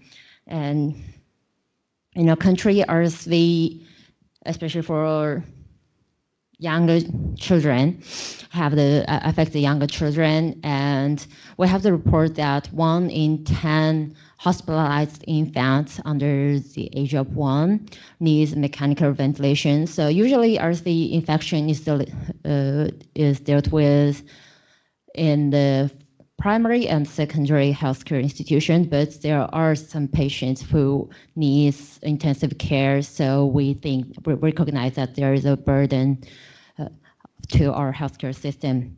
And currently in Japan, we have the MABs for which is administered to preterm infants and children with some underlying health conditions to prevent RSV infections. And it's now covered by the healthcare insurance, not as NIP. But recently, with the approval of maternal fetal vaccine and MAB, nirsevimab, in Japan, we are, as I mentioned, we are under discussion of introducing these vaccines and MAB to our NIP. So, but this inclusion of monoclonal antibody is unprecedented in our history of vaccination program. So we think it is vital to collect the information and experience from other countries. What was the barrier or what was the point to discuss? And today from the session, I learned a lot from the lessons from each country. So I'd like to thank you for all for sharing your insight. Thank you.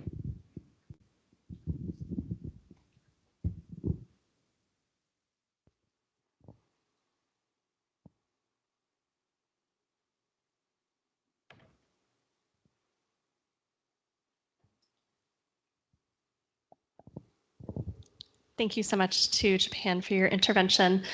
We do have a lot of questions in the Q&A that we have been collecting from both our online and in-person participants. I think maybe we can start, and also if our speakers who are online could please come on camera for the Q&A session, that would be very helpful. Perhaps we can start with Germany. Data is showing that nirsevimab has shown a positive impact despite some initial challenges. Can you tell us more about how these challenges were overcome and what the program looks like now? Yeah, we see that we are progressing, we're getting better in time. The first challenges were the implementation and the willingness of the pediatricians to go on with this program, and of implementation in the maternity clinics, which were really not well prepared for that. And now, after 2 or 3 months, this is increasing, and there are really just a few numbers of clinics which don't do it very well, and there are still a few number of pediatricians who don't do it very well. So these challenges can be overcome by time, but if you prepare for that and you anticipate that, you can try not to have these problems we had in Germany. So I think you have to implement a task force to overcome these hazards which we had, and you have to have a strong, consistent system of distribution and of administration ways in your economy. Great, thank you so much, Dr. Terhart. Do you ask any questions? Sure. Yeah, I have some here.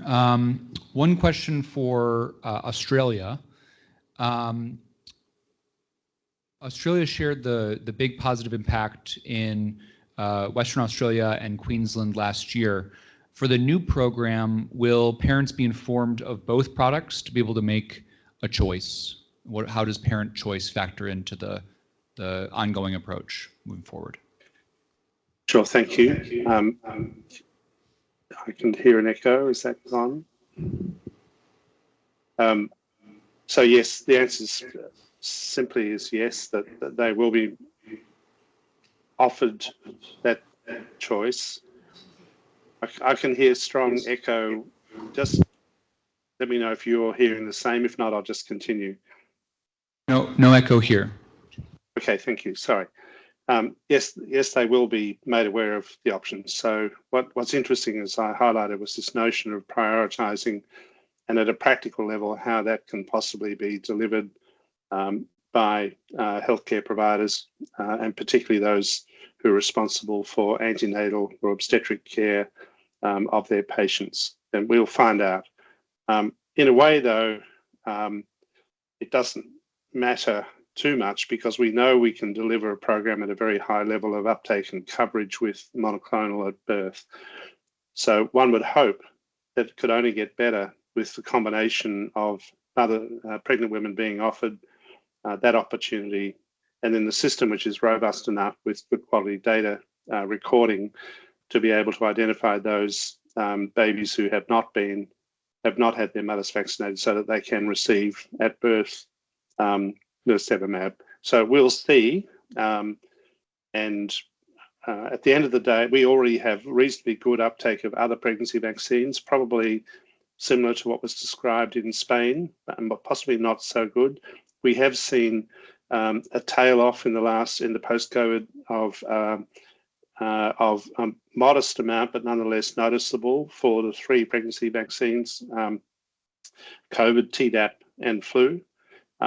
And so it does remain unknown what is going to happen with the implementation now and what the coverage will be in pregnant women. Thanks, Dr. Nolan. One quick question to our speaker from Spain, Jose Navarro. Talk more about, and sort of double click on, how you reached the decision to stay with the monoclonal antibody in the 2nd year, and sort of what the preponderance of evidence sort of showed decision makers in terms of committing to the campaign for the future. Well, thank you very much for the question. I think it was very clear in the presentation I made already. We reached more than 90% in uptake in newborn in season and children born out of season. So with this uptake, it's very clear. It's a number, more than 90%. So the maternal immunization, we don't know which coverage we are going to reach. For example, I told about the discrepancy in pertussis 90%, COVID 40%, flu 55%. So in this regard, we didn't know in advance which coverage we are going to achieve, to reach. So we go, it's a safe bet. We know already that in next season we are going to reach at least the same uptake, especially when we see the impact. So it's impressive, the impact. So we go to facts. The other thing is unknowns. And a part of this, I presented many, I would say, uncertainties regarding maternal immunization. So far, except some data from Argentina, I think we don't know, we don't have any data about effectiveness in maternal immunization. So it's unknown, it's uncertainty. So we rather prefer go to certainties instead of uncertainties. Thank you.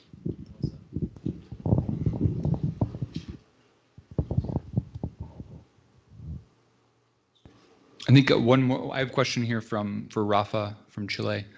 Sort of a 2-part question. One, your president was very involved in the decision to first launch the campaign, and the Minister of Health. So a lot of political leadership and support. Talk about how much of an impact that had on those early conversations, and what are recommendations you have for economies in the room to not only bring along the evidence and the data and the decision makers at the working level and the technical experts, but also the politicians? It's a difficult question. I gave you the hardest. Yeah. Well, I think it has, pros and cons to have everyone, involved in this kind of discussions. But in the case of nirsevimab in particular, the year 2023 was so bad in terms of outcomes. I mean, I'm comparing to myself, to my own economy in the past.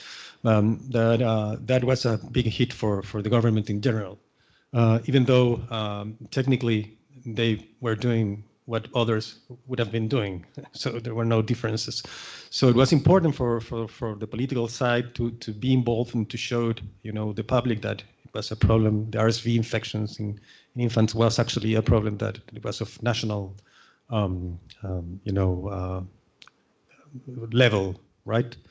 So in this particular case, I think it was a pro, because when you have, that kind of involvement from the highest political authorities, everything goes smoothly in terms of communication and using channels to reach the people, etc. I think that worked, in favor of the campaign. But at the same time, that has to be just one, push, and then technical people and formal evaluation has to be done. And I think and agree with Dr. Navarro from Spain that that basically following the same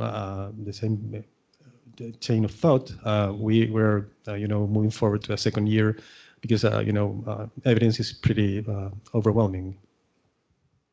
So it sounds like it was helpful to have Chilean top political leadership supporting this campaign, supporting the technical experts, but not a requirement.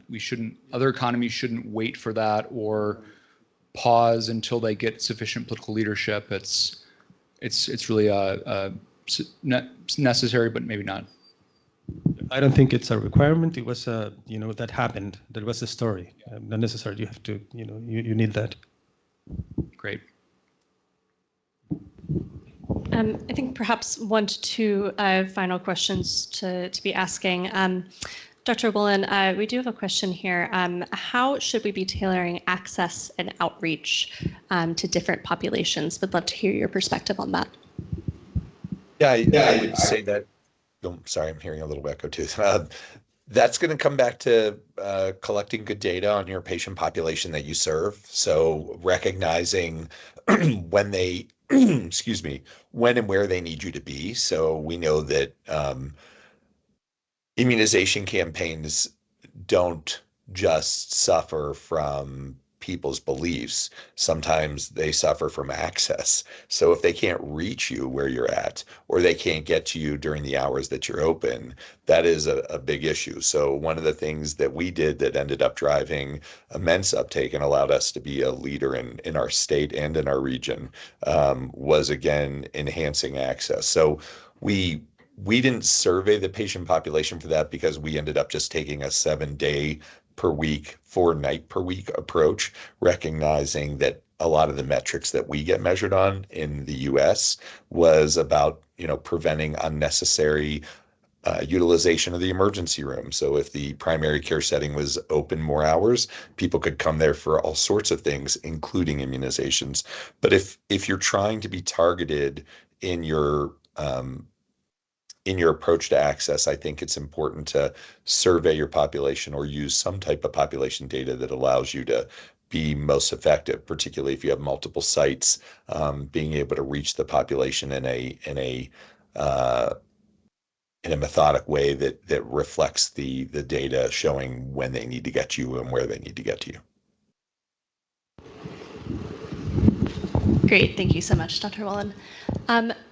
Just wanted to see, it looks like we have a question in the room. Yes, this question is for Dr. Alonso. I'm Dr. Sushada James Reed from Department of Disease Control of Thailand. Since Spain have given a lot of vaccine to so many children already, did you receive any serious AEFI in your program? That's my first question. The second question is, did you see any herd protection from the MAPS? Thank you very much. Answering your first question, well, I go to the second question. We couldn't find any herd immunity because the nirsevimab, it doesn't sterilize the upper respiratory tract. So it's a published paper in Nature Medicine 4 or 5 months ago.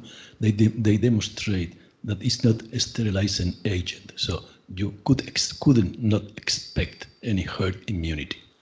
And your first question was? Sorry? As with the rest of the vaccine, we have a surveillance system of adverse events, and at the same time, in the European Medicine Agency, it has registered all the immunization adverse events through yellow card in all these countries, in the 27 countries of the European Union, and they did not detect any adverse events apart of these showed in the clinical trials. So we did not show any adverse event, and with more than 1 million doses administered all over Europe, I think that it should be a very extremely infrequent adverse event just to be detected. Thank you. Thank you so much, Dr. Navarro. Can we please go on to the next slide? Thank you. So we have had really a wonderful conversation today. Thank you all so much for attending. I know that we had several questions that we did not get the opportunity to address in the Q&A, but we will be preparing a summary report and have recorded all the questions that we have received. So we hope to be able to provide some insight to you all. For now, I would like to introduce Dr. Victor Melcampos, who is the chair of the APEC Health Working Group, to provide some concluding remarks.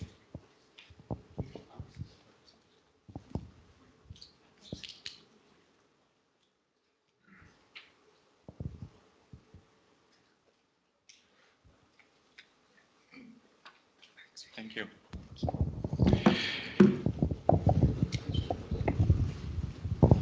Thank you very much. What a pleasure to be in this panel discussion for immunization solutions, and really appreciate the presentators and the questions, especially Jose Navarro from Spain. He left. And Todd from Colorado. Very important conversation about communication. I'm going to apply this to my patients as well. Well, I'm a chair from a health working group in APEC, but also assistant professor in family medicine and community health and PCP, primary care provider. So I'm very related to this topic. So I would like to mention first to give this sincere gratitude to our project overseer, Dr. Rafael Arauz, and also all the sponsors, Chile and the United States, and everybody to contribute with these insights to this important discussion. Over this panel, we explore innovative approaches to immunizations, particularly the role of prophylactic monoclonal antibodies, also called MAPs, right? As we heard these cases from different countries, Australia, Chile, the United States, Germany, Spain, prophylactic MAPs presents new and exciting opportunities to protect vulnerable populations, particularly infants, right? And from this infection disease called respiratory syncytial virus. So I would like to share with you a few key takeaways for this discussion. First, it is important governments must continue adapt policy and regulatory frameworks. It is so important to incorporate MAPs while ensuring safety, equity, and sustainability. Also, it is important international cooperation. International cooperation between governments, but also between healthcare providers, researchers, industry partners, and crucial to ensuring the successful introduction for these prophylactic MAPs. So public-privacy partnership and interactions are so important, and they can and should complement national immunization strategies without compromising public health priorities. Also, it is important to understand there are strong evidence that these prophylactic MAPs is an opportunity to reduce hospitalization rates, and it's an opportunity for healthcare burdens. And also it's important to reduce the cost of our society.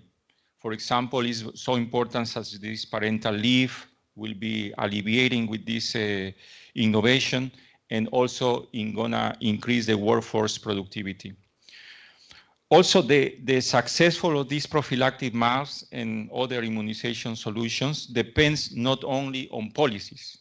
Also, we need this public trust, this public awareness. We need this healthcare workforce preparedness.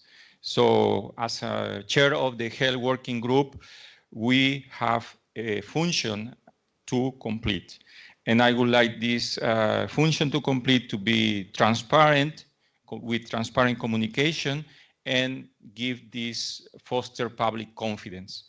So also I would like to mention it is important to discuss for APEC economies to we need to identify, or we must identify and address barriers to timely access for prophylactic MAPs, ensuring that the policies and regulations and legal frameworks are adaptive based on the evidence, right? And also it is important to APEC continue to serve as a platform for policy dialogue and also for technical exchange. Integrating new immunization technologies like these prophylactic MAPs into the healthcare routine, it's important to require capacity building for healthcare workers and parents and caregivers, and also we need infrastructure. So, and also we need sustainable access, and we need financing models. Saying that, I would like to share also immunization is a shared challenge and cross-economic cooperation, international cooperation, including engagement, and also this can accelerate access and innovation in a way is equitable and inclusive. Today's discussion has reinforced that advancing immunization solution is not just a scientific or technical issue. It is a policy priority that directly improve our public health systems. So as a chair of APEC in health working group, and also as a primary care physician, I would like to encourage all the APEC economies to continue this dialogue, this policy dialogue beyond today, and working together to translate these insights into actionable policies that strengthen immunization solutions, immunization programs across our region. Thank you again for your participation, your contribution, your commitment for this. I look forward to seeing the communities working together, and thank you very much. Thank you so much, Dr. Campos. I just wanted to take a quick second to thank all of our speakers, Dr. Eros, Terhart, Nolan, Navarro, and Wolin, as well as my incredible team, Brian, Eric, Sonia, and Johan, without whom this would not have been possible. So thank you, everybody. For those of you in the room, we hope that you will join us for a group photo as well as a reception after the meeting. So